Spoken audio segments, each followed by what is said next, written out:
Welcome to the Aqua Files, the podcast where water takes center stage. Whether you're a homeowner curious about what's in your tap, a business owner concerned about water quality, or just someone who wants the clearest answers to life's murkiest questions about H2O, you're in the right place.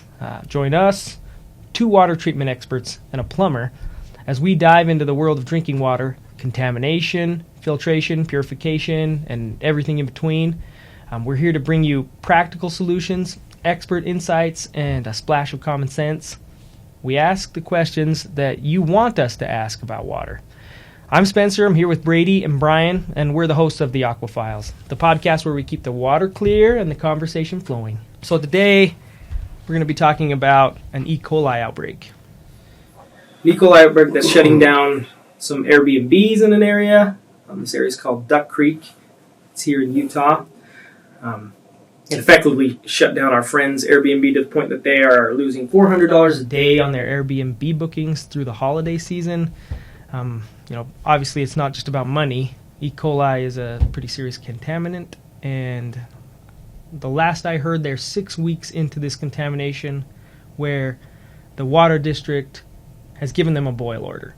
Yeah, that's crazy. So E. coli, for those of you that don't know, I mean, obviously it's a bacteria, but there's only a few ways you can even get E. coli in your water, and it's not fun either way. The only way to get E. coli in your water is some type of fecal contamination, either That's nasty. human waste or warm-blooded animal waste. Oh, warm-blooded animal waste. Like, that's specific? I guess that makes sense. It has to be either human or a warm-blooded animal. So like a cold-blooded animal's fecal matter, let's just say that, I won't do it. doesn't have E. coli in it, which it makes says. sense. Let's read what the boil order says. So this is the boil order that they got in this area. Should we name the area? Yeah. I mean, they have this. They know this is happening. It's called Elk Ridge Estates. So they got this boil your water before using drinking water order still in place as of this podcast. And so it says, do not drink the water without boiling it first. That's huge letters. Yeah. All caps. Bring all water to a boil. Let it boil for 1 minute and let it cool before using or use bottled water. Boiled or bottled water should be used for drinking, making ice, brushing teeth, washing dishes, and food prep until further notice. That's again in bold. And it says boiling kills bacteria and other organisms in the water, which is true. You can boil out bacteria. It says E. coli are bacteria whose presence indicates that the water may be contaminated with human or animal wastes. That's nasty. Yeah. That's nasty. Yeah, and this is one thing, too, that we need to remember is that this isn't necessarily like the city's doing something wrong. This happens when cities are doing a great job. Like, cities can maintain their end of things and still have stuff like this go wrong. Like, this isn't something that we need to, like, bash the city on, and when that's not what we're trying to do. Like, city employees are out there doing their best job trying to make sure that the water citizens are getting is clean. The problem is usually these lines are just so long, or they're so far away from the chlorinator that stuff like this is going to happen. Okay, so if I'm like a homeowner, my question is, how did E. coli get into the city's water system? Right. Like, this isn't a private well. This is, Right. and it's possibly not a city, but it is a water district that's treated. It sounds like that it's treated. I mean, we don't know for sure. Like, they obviously have the capability of chlorinating, so I would assume it's treated water, year round. But yeah, so this can happen with like a main break, some type of a water line breakage. It can happen where they normally haven't had E. coli, and all of a sudden now it's popped up and started to bloom, started to blossom, and they missed it somehow, and it's going. Even stormwater runoff can actually carry animal waste into an open source, which then can kind of hose your water. And so I just think it's important that we let people know the cities do a really good job almost all of the time. Little things like this happen, which is a good reason why that's That's why we do what we do, right? We we help people treat their water, not just for what's in their water right now, but also what could be in your water. Yeah. Preventative measures.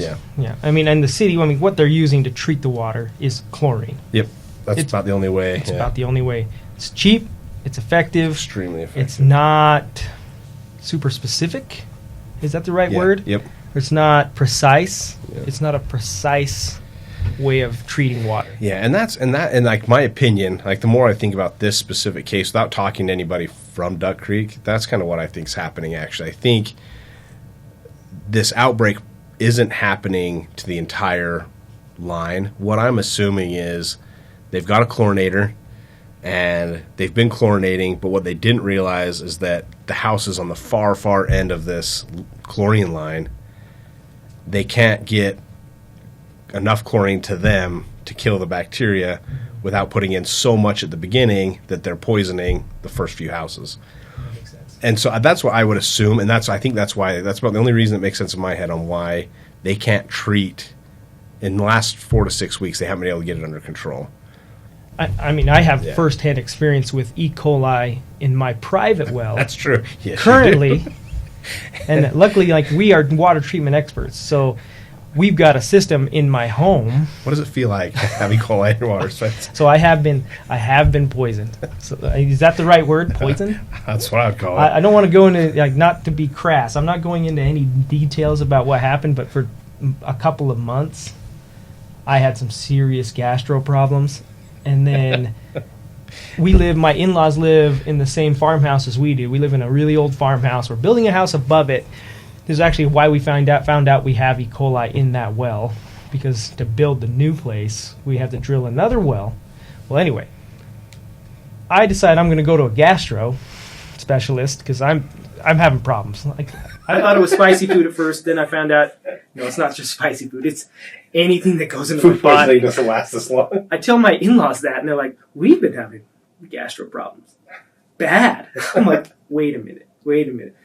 And so we get the water tested. Sure enough, we are E. coli contaminated. It is horrible in the private well. Well, fast forward a year now, we've been using more than treatment, UV sterilization treatment in our home. That wiped out the bacteria going into our home. So we've cleaned it all out. Well is still contaminated. The well itself still has E. coli in it. Right. 2 weeks ago, we shocked the well. So we did a disinfection using chlorine specifically, and we hit it pretty hard. I'll say we used a good amount of chlorine, but even that wasn't enough to wipe it out. Like, our bacteria sample came back really contaminated. Why? Like, do I need to do it again? Do I need to hit it again? Yeah. I mean, especially if it's been there, because you don't even know how long it's been there. That's true. Because this well is 60 years old. Exactly. And you think about, like, algae blooms or, like, any type of bacteria bloom that you see in the water or whatever, like on lakes and stuff. It'll start really small, and then it just grows bigger and bigger and bigger. Depending on how contaminated your well is, it may take quite a bit. But, I mean, there's really only a few things that you can do for E. coli. Right.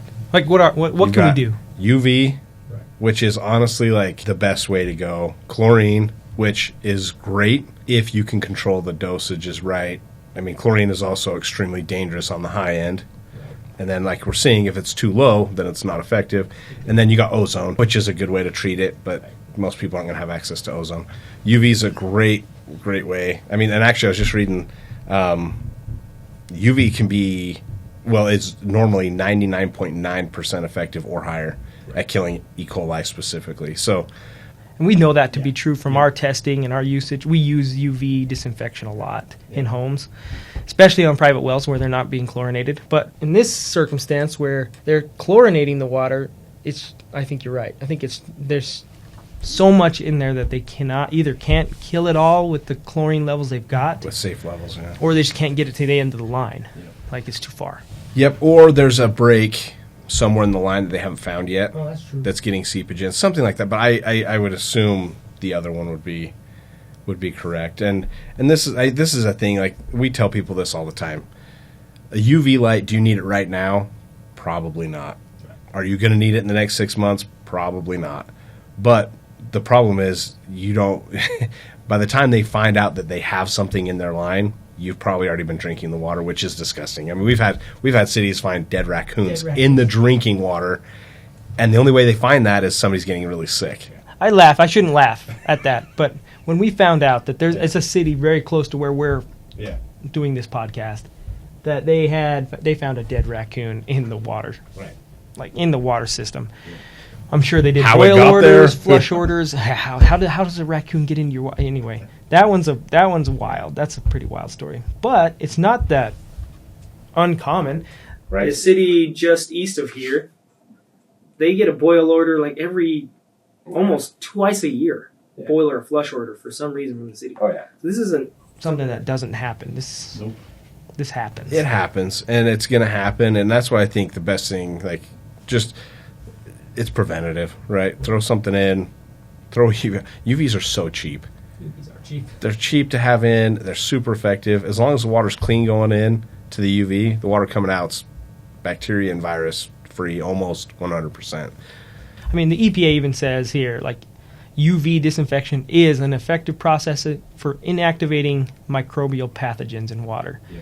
And it has the potential to serve as a standalone treatment. So it can be by itself, or it can be in combination with other treatment. Yeah. And the EPA stands behind it. WQA does, Water Quality Association, NSF, ANSI, like they all stand behind it. Now, since we're talking about UV, like the biggest thing you want to have with UV is just the UV has to be able to penetrate the water. That's right. The water has to be transparent enough. Yep. The turbidity has to be low enough that like the UV rays can get through and actually kill it. Because if it's like dirty, murky water, you're not guaranteed the same result. But like I said, there's simple things to do. Make sure the water's clean enough and get it through. So with this area, the Elkridge Estates, I mean, I do want to in the future get somebody from there or somebody who's more familiar with what's happening there, because this is happening right now. That's why we wanted to cover it. Yeah. And E. coli, I mean, it's nasty. I mean, look at, they even in their letter, they say microbes in these wastes, so E. coli wastes, cause diarrhea, cramps, nausea, headaches, and other symptoms. So, and I can attest to that from firsthand experience. Well, and obviously there's different strains of E. coli, right? Right. Some can be like fatal. Right. Some can give you a stomach ache and a little diarrhea. Mm-hmm. But I mean, on the dangerous end, deadly. Yeah, they just shouldn't mess with it. Yeah, like and that's why they say boil the water. But so if you're in that area, just find somebody that can help you with water treatment. Somebody like us, like longevity water systems. This is something we can handle easily. Just don't drink it. Please don't drink it. And I mean, you could do a chemical drip in your own house. People have done chlorine drips, hydrogen peroxide drips in their own house. Those are a little bit more tricky because obviously, like we said, chlorine's also dangerous in high levels. So there's pros and cons with those as well. UV seems to be the best one that I would recommend just because it is so effective and it's so easy to maintain and easy to have in your house. I know a lot of contaminants in water can also be absorbed through your skin. Yep. We know that. Is E. coli something you're worried about in anything except for drinking water? I don't know. Like that one is one that, I mean, through your mucous membranes it would make sense. Pathogens through your eyes. When I say I know mucous membrane sounds disgusting, but it's your eyes, it's your nose, your ears, your mouth. Those are all pathways for. Yes.